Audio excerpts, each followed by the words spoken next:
3, and me. Alright, guys. So, today is a death battle. But who's it with? Johnny Cage versus Captain Falcon. Mortal Kombat versus F-Zero. I know Captain Falcon and I know Johnny Cage. Who do you think is going to win? I'll have to go for Captain Falcon mainly because of Falcon Punch. I love that. But Johnny Cage, if you go for like the abilities now, what's it called, like the green aura thing that he's got, I don't really keep up to track with Mortal Kombat, especially the way they're all changing it. It's so stupid, I hate it. But yeah, let's see how it goes down, and I'll come to a decision at the end. .com/death battle. Again, that's 23andme.com/death battle. Rooster Teeth. It's time for a death battle. Whether it be to save the world or to benefit themselves, every warrior has a different reason for fighting. But when they're also a kick-ass celebrity, all that matters is they bring the hype. Johnny Cage, the stuntman turned legendary hero of Mortal Kombat. And Captain Falcon, the racer turned bounty hunter on the track of F-Zero. He's Wiz and I'm Boomstick. And it's our job to analyze their weapons, armor, and skills to find out who would win a death battle. Here we go. Mortal Kombat is a deadly tournament dictated by the Elder Gods to decide the fate of entire worlds. Its contestants only include the best of the best. Whether you're a four-armed beast intent on conquest, a ninja assassin seeking vengeance, or a washed-up Hollywood movie star looking for your next big break, Johnny Cage was a global phenomenon known for his over-the-top and dumb-as-hell action flicks. You're dumb as hell. His movies are awesome. We got Ninja Mime, Citizen Cage, Broke Nose Mountain, and my personal favorite, Tommy Scissorfist. Oh, it's the only movie that ever really made me cry. But as with most celebrities, Cage's fame eventually cracked. Audiences lost interest in his stunts, and critics claimed he was a fraud. Which is bullshit. So to prove himself, Johnny naturally decided the best idea would be to join the deadliest martial arts tournament ever. What better way to stick it to him and show him you're the real deal than to save the Earth from an alien takeover? I guess Cage didn't really know what he was getting into. Luckily, he's no ordinary stuntman. Fans think my moves are all wirework and special effects. I am special effects. This guy's trained all across the world. He's mastered 4 different martial arts, including Bruce Lee's real-life Jeet Kune Do. He's got nunchucks, brass knuckles, and his wicked cool Bowie knife. So when it came time to save the world, Cage could certainly hold his own against the greatest martial artists in the universe. Good thing, too. The lightning god Raiden really needed some help, because the Outworld warlord Shao Kahn was just one tourney win away from taking over Earth. Okay, seriously, why does everyone always target Earth? I live here. It's not that great. Against the forces of evil, Cage discovered he was more adept at this sort of thing than even he expected. He possesses a mystical power passed down through generations, originally stemming from a Mediterranean war cult which bred and trained combatants to fight among the gods. Sure. That's not random at all. This power manifests not just as a shield against divine forces, but also as a mythical energy Cage can weaponize. He can fire Shadow Bolt energy balls, punch you to pieces with a Shadow Uppercut, do a Guile impression with the Eclipse Kick, and knock the shit out of you with his patented Shadow Kick. But even with these powers, Cage is still a mortal man. Whenever he found himself in trouble, he needed a go-to technique to get out of it. Oh, and he came up with the absolute perfect move. It's the Nutcracker, the Berry Buster, the Infertilizer, the Beanbag Barrage, the Not That Kind of Blow, and my personal favorite, the Help Doctor, I think they're in my ribcage special. That's horrifically disturbing. It's inspiring, that's what. It's strong enough to rip your whole body apart and send your Johnson flying off to another country. Fatality! Oh, God, what the hell? This isn't my first rodeo. Despite Cage's crude and downright juvenile behavior, he proved worthy enough to be a champion of Earthrealm. The dude's strong enough to chop through a human head, a chunk of titanium, and even diamond. Applying the density of diamond, crushing some of this size would require nearly 50 million joules of energy. That's like getting hit by 26 monster trucks at the same time. Cage is quick enough to dodge point-blank automatic gunfire and tough enough to power through Sub-Zero's Ice Blast, which stops or even kills most people instantly. He's breaking those chumps apart like they're made of glass. Johnny even beat the shins off Shinnok, who's a freaking god. Thanks to his ancestral powers, which seem specifically tailored for this exact purpose, which is pretty remarkable. Shinnok's full power is a bit tricky to lock down, but he's pretty similar to Raiden, who fired a blast that obliterated this huge temple along with his enemies. So it's definitely a desperate max power move. As Buddhist temples typically avoided the use of stone in construction, we took the typical composition of wood and concrete into account while measuring the structure to determine this blast must equal nearly 270 tons of TNT. More than enough to level an entire city block. Damn! Who cares if Johnny's a pain in the ass when he can compete with power like that? Well, he wouldn't be a pain forever. Cage eventually found happiness with a family, including a daughter just as skilled as he is. He even earned new success in his film career with a series based on his adventures. But he never got tired of defending Earthrealm from the forces of ugly. God bless that beautiful man. Those are yeah, $500 get him, sunglasses, asshole. Poor Goro. Captain It's the year Falcon. 2560, and the world's gone crazy! Aliens are everywhere, we're traveling through space, and best of all, there's a brand new sport in town! An intense mix of high-speed racing with anti-gravity techno-whatsis! This is F-Zero! So much better than NASCAR! You seem pretty chipper. Well, yeah, F-Zero's freaking awesome! Why don't we have this in real life yet? Probably because it's extraordinarily dangerous. On the F-Zero Grand Prix, one wrong turn can end your life. Yeah, what's your problem? The ones that survive are the best of the best, including the champ himself, Captain Falcon. To most of the world, Falcon is a legendary racer and household name, but that's about it. Otherwise, he's a mystery. Like Batman. Sort of. Off the track, Captain Falcon is actually an accomplished bounty hunter, dedicated to a mission of saving the universe from the vile forces of Black Shadow. Is that like a heavy metal band or something? No.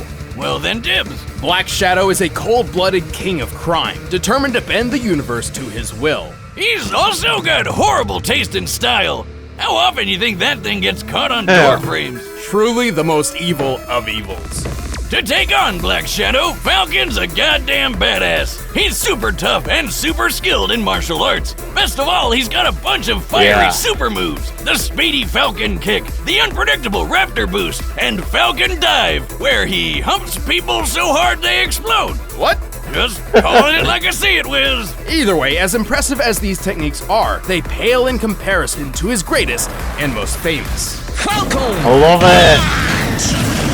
Show me your moves. He literally punches people so hard they explode in bird-shaped fire, which is awesome, but how? Well, as evident from his other techniques, he's not moving so fast he's igniting the air or anything like that. Rather, Falcon seems to possess some limited form of pyrokinesis. And while the reason for this has never been specifically explained, the answer may lie within his sleek F-Zero machine. Yeah, the Blue here we Falcon. go. Oh yeah! This baby uses magnetic and G-diffuser tech to rocket over 1,500 kilometers per hour. That's more than 35 times faster than the Bugatti Chiron Sport, the fastest car in the world. But when he wants to push the Blue Falcon even further, he taps into its hidden reactor might. Now you might be asking, what's a reactor might? Oh, you know, nothing much. Just a magic piece of the Big Bang that birthed all of existence. You'd think there are better uses for a fragment of creation than powering a race car. No, I don't, Wiz. Have you seen what this thing can do? With the power of the reactor might, the Blue Falcon can go Beyblade with a move called Boost Fire. Check it out. The Blue Falcon becomes a deadly energy buzzsaw spinning so fast that it increases speed and can even fly. A reactor might is bonded with its owner and can even be called upon from a great distance away. Therefore, Falcon can summon his vehicle to his side at any moment. Reactor mites bottle up a ton of raw power. Put a few together and you can rip holes through dimensions. This one by itself went haywire and blew up this space station in one blast. Based on the space station's size and the ensuing blast radius, this explosion must have held a yield of over 6 megatons of TNT. Oftentimes, reactor mites also grant their owners a variety of superhuman powers, some even bordering on unexplainable magics. While it's technically unconfirmed, perhaps the reactor mite under the Blue Falcon's hood is the source of the captain's curious pyrotechnics. Who cares? He can punch a giant fire falcon of burning death, and that's all that matters. Like when he finally beat Black Shadow once and for all. Did he just explode the galaxy? Wow. Hell yeah! Well, don't get the wrong idea. This blast of light actually originates from the exploding dark matter reactor, which has the power to rewind the Big Bang using all 6 reactor mites. It's a long story. Oh, that's way less epic. Still, even beating up Black Shadow is super impressive. This guy could tank hits from a hulked out super alien, no problem. Falcon's quick enough to take out multiple enemy robots in the blink of an eye, a feat which would require moving faster This than is sound. crazy. He can spot a sniper from several miles away and even survive an exploding rocket. His exact clone took multiple blows from specialized military personnel with no effect whatsoever. And as a bonus, Falcon carries dynamite powerful enough to blow up this giant weather machine. nice of That's him, like mate. Gave him a 100 sticks present. of dynamite in one. Where do I get me some of that? And whoa, wait a minute, that guy survived? While Captain Falcon did accomplish his mission and rid the universe of Black Shadow's tyranny, it took more than one man to do it. Oh, great. Here comes the power of teamwork bullshit. No, I mean Falcon is literally more than one man. Go on. The name Captain Falcon is actually a title passed through generations. To date, at least 3 people have claimed the moniker: Douglas J., Andy Summers, and Ryu Suzuku. Each new inheritor is chosen by the current Falcon, who seeks a worthy hero who can surpass him in skill and ability. So technically the latest to take the title, Ryu, should be capable of anything the others could do and more. New life goal unlocked. Wiz, I'm putting in my 2 weeks notice. While the man behind the mask may fall, Captain Falcon will always ride on, defending the galaxy one raceway at a time. I'm gonna have to go for Captain Falcon. All right, the combatants are set, and we've run the data through all possibilities. But first, let me tell you how to make your computer more anonymous than Captain Falcon with ExpressVPN. Captain Falcon's gonna win. I feel it. Best choice one. Even though Johnny Cage is definitely gonna put up one hell of a fight. Let's go. I'm hyped. Oh boy. Recording? Yeah? Okay.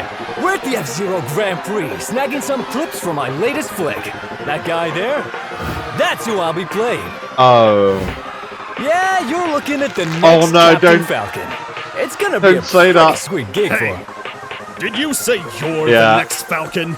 Yeah? Only one who can surpass Falcon can become Falcon. Show me moves! You wanna go? Let's dance! Here we go.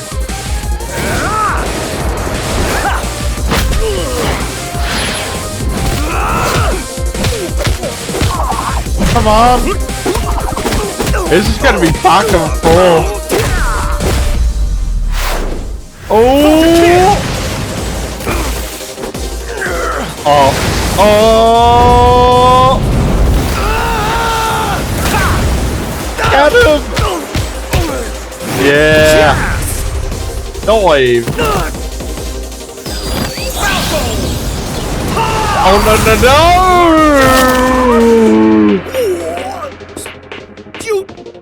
Yeah, he did it! Oh! You know what they say? All's fair in show business. Yeah. Nobody says that.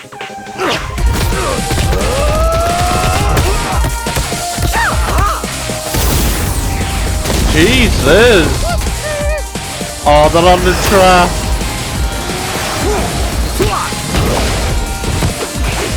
Oh, this is good.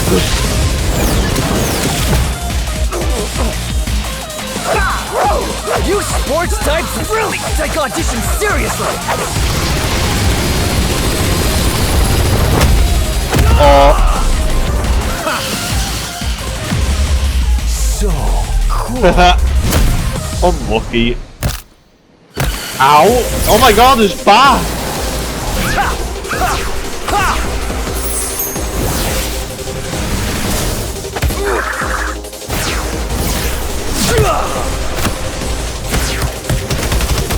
Oh no, Falcon!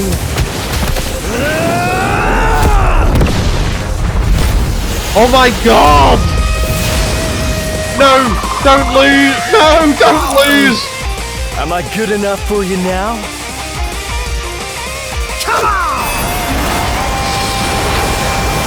Alright. Bruce! Do it! Do it! Yeah! Beyblade!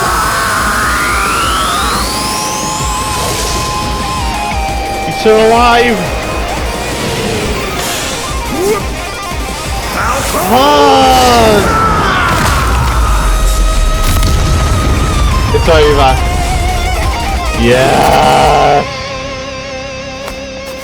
Only one That can be worthy. was amazing! KO! Yes! Yes! Oh, Yeah. that was awesome! Okay, just chill for a minute. Johnny Cage certainly held his own against Falcon, with superior martial arts ability and matching Mach speeds. But Captain Falcon wasn't a pushover and had plenty of experience with tricky opponents. Most of all, he had way more power on his side. Let's compare some of Johnny's best feats to Falcon's, specifically crushing Diamond in the Falcon Punch. Yeah, when he hit that tough son of a bitch, Black Shadow. By measuring the area of effect and comparing that space to the heights of Captain Falcon and Black Shadow, we found that the electricity covered an area of about 300 cubic meters. Accounting for empty space, the amount of electricity needed to fill this area must equal at least 151 billion Holy joules hell. of energy. That's the same as dropping 12 elephants on old Hornhead here, and over 3,000 times stronger than Johnny's Diamond Alright. Smash. Captain Falcon was tougher too. He survived a blast from a rocket launcher, but even more notably, he fared better against Black Shadow than Zoda did. You know, that hulked out alien guy who survived the exploding weather machine when he wasn't all hulky? So we can reasonably scale Falcon to Zoda, at least as far as those sorts of physical feats are concerned. Look at that explosion! Based on its size, it's worth around 100 tons of TNT. And while Cage's War Cult powers let him survive battling Shinnok, whose power rivals Raiden's 270 tons of TNT blast, recall that this ancestral defense seems specifically tailored to counter such divine forces. A bullet could still put Cage down. It has, and he's even died to lesser foes in alternate timelines. And anyway, Raiden's final explosion attack is nothing compared to the raw power of the reactor might under the Blue Falcon's hood. Numbers aside, this was a pretty even match, but Falcon's greater strength, toughness, and fiery arsenal tipped the scales. In the end, Johnny just couldn't finish There's the gonna race. only The be winner one. is Captain Falcon. Woo! I love it. Hey, thanks for watching this episode. If you want the battle music for Who is- yourself, you can who's get it by Mac? clicking the link down below. And check out that video Who's right that? over next to Ben's face. Who? Next time we have Ang. Oh, Edward Elric. Oh, that is gonna be sick. Right, but we're not talking about that today, sadly. Today it was Johnny Cage versus Captain Falcon. Who won? Captain Falcon, of course, of one absolutely brutal Falcon punch. Johnny Cage, though, had a lot of good moments, especially with the green aura thing. Definitely helped them through the battle, but Captain Falcon obliterated him, unfortunately, and left him armless. But yeah, that was amazing, and if you thought it was a good one, make sure to head over to Death Battle to subscribe and like the video to show your support. All that being said and done, yeah, bye bye for now.